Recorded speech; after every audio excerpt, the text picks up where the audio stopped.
black liberal. His name is Eli Mister. Got a big, puffy, gray, white afro. He's always on networks where they don't push back and question him.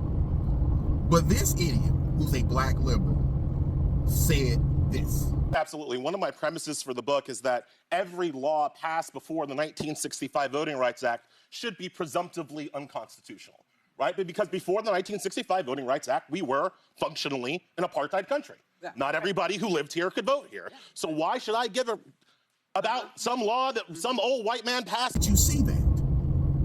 This man was able to say that on The View and no pushback. With a bunch of women. You do understand a bunch of old white men voted for women to be able to vote. And none of y'all push back on that? You know, the Women's Suffrage Act, 1920, I believe. Okay, well, what about the 1964 Civil Rights Act? That mean nothing? You said anything before 1965.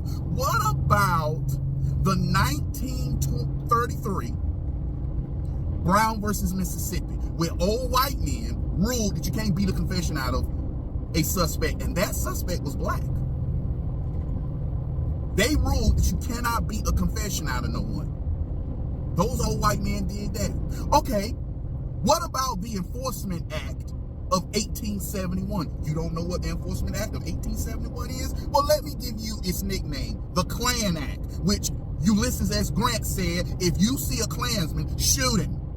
No due process, no habeas corpus, none of that, no rights, shoot them. If you catch them in the sheep and the horse, shoot them.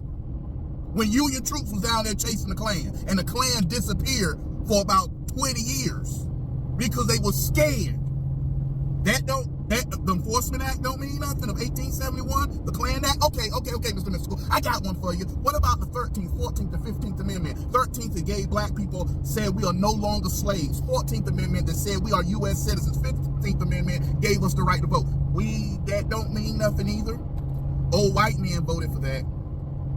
So, what about the old white men who voted for the 1957 Civil Rights Act that Democrats shot down?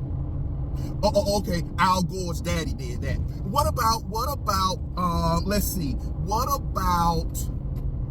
there's one more that's on the tip of my tongue. Brown versus Topeka Board of Education.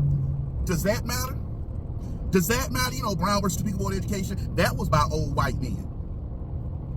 When white liberals get a black person that's going to say the stupid mess they say, they make sure that black person is going to be on areas he cannot be checked, fact checked, or pushed back. So, explain me this. Does that matter? Does those few acts before 1965 matter? I say they do. What do you say?